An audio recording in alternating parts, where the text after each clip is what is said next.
When I live in a country that is predominantly full of people that will rejoice when innocent children are blown up because they think somehow God, that can create all things, that wants everyone to love him, needs your money first, then I call bullshit.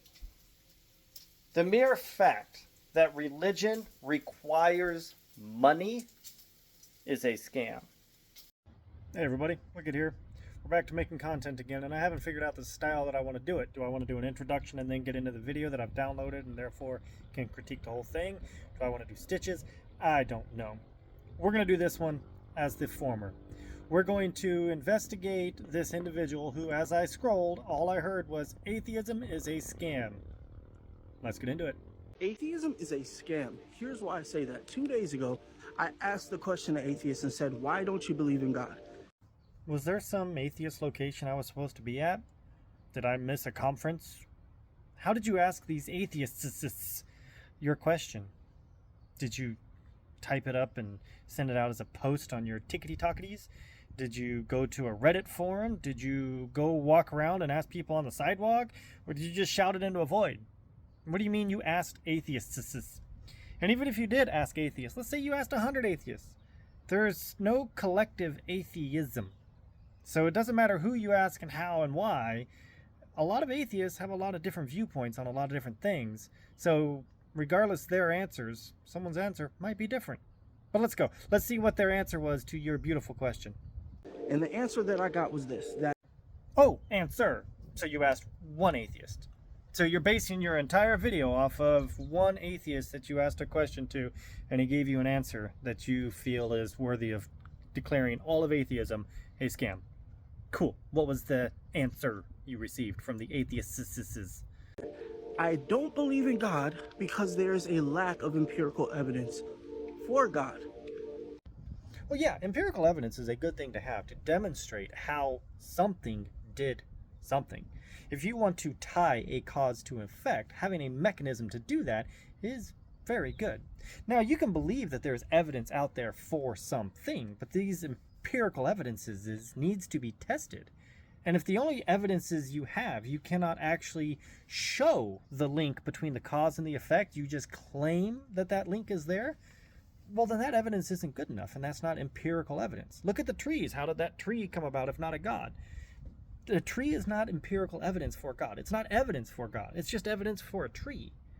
That's it. How did God make that tree? That's what's important. That's what's needed. So disregarding something because there's no empirical evidence, valid. You know, on the surface, that kind of makes sense. Lack of empirical evidence, and so there is no God.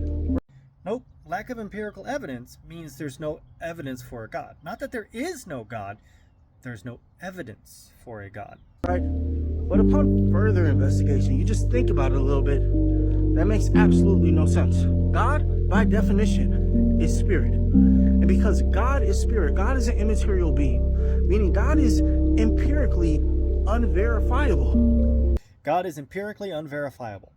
Well, then God can be just disregarded. Because I can make a claim that the rainbow shitting unicorn in the sky did literally everything that you are claiming your God did. And the only way to verify that it was your God versus the rainbow shitting unicorn would be to show that empirical evidence. And if you're lacking that, then it can be disregarded. You just cannot do that. That's like me using a ruler to measure the weight of the color red, and then concluding that because I didn't get any data on that, that the color red doesn't exist. Well, then you're using the wrong tools. And that's the problem that I think you're having with this argument. It's not that we're saying that because there's no empirical evidence, then therefore you cannot test God, that God must not be real. We're saying that you are making the claim that God exists. We don't believe that claim. That's what an atheist is. I do not believe your claim. So in order for me to believe that claim, you have to show some sort of empirical data to emphasize your claim, or else it's just a claim and it can be easily disregarded. Now, when you say God is spirit and therefore can't be tested, God has interfered in this world. God has interfered in ways that have made him a physical being. Are you saying that God is 100% limited to only spiritual actions and is not powerful enough to manifest a physical form in order to be detected? Because that's what it sounds like you're saying. And if that's the case, well, then your God's not all powerful. If you can't demonstrate the truth of your God, if you cannot demonstrate that the claim that you are making has reasonable evidence to believe it, then there's no reason to believe it. And I understand that you do because of your rationale and your reasoning, and that's okay. But atheism doesn't. And that's okay too. It doesn't make atheism a scam. It just makes atheism a counterpoint to yours. And I'm going to remain that way. Same thing here. Atheism is a scam.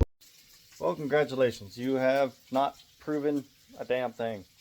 Because you haven't shown how atheism is a scam. All you said was that we don't believe in God because there's no empirical evidence. Well, again, many different atheists have many different reasons for not believing in a God. In fact, the reasons we don't believe in your God are probably the same reasons why you don't believe in all the other gods that have been presented except for your specific God. The other thing that hasn't been touched on yet is, what is a scam?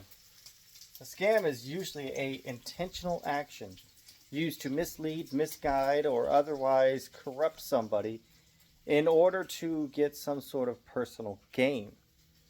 There is no personal gain from me saying I don't believe in your God, that I am trying to manipulate or corrupt someone into giving me stuff.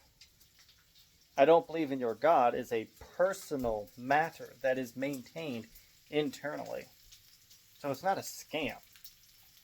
And to have someone like yourself calling an atheist a scam is very much the pot calling the kettle black, or the kettle calling the pot black, whichever order that's supposed to go into.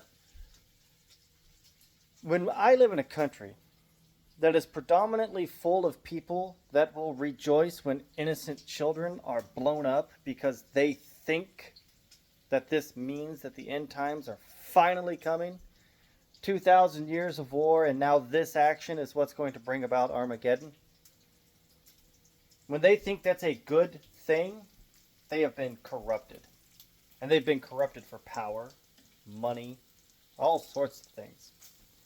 When you have pastors that will shame their congregation because they have to feed their children and are not giving their 10% tithing, that's corruption.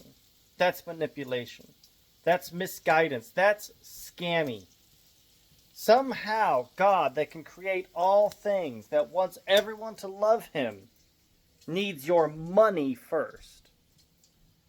If an all-powerful deity wants something, an all-powerful deity can do that something. And if I don't chip in exactly 10% of my income, if that means that that all-powerful deity now cannot do the things that he's supposed to do, then I call bullshit. The mere fact that religion requires money is a scam. God can create the whole world out of nothing, because if God is just spirit, then matter didn't exist, and so God therefore created matter out of nothing. Again, the everything from nothing argument stands on the Christians. If God can do that, then why the fuck does he need my $100, $200, whatever? And if for some reason tithing shows some sort of spiritual giving and fortune gospel bullshit, then I should be able to give what I can and not be scammed or forced to give more. I hope this helps. I hope this helps you to understand that saying atheism is a scam is ridiculous, and you should look within first.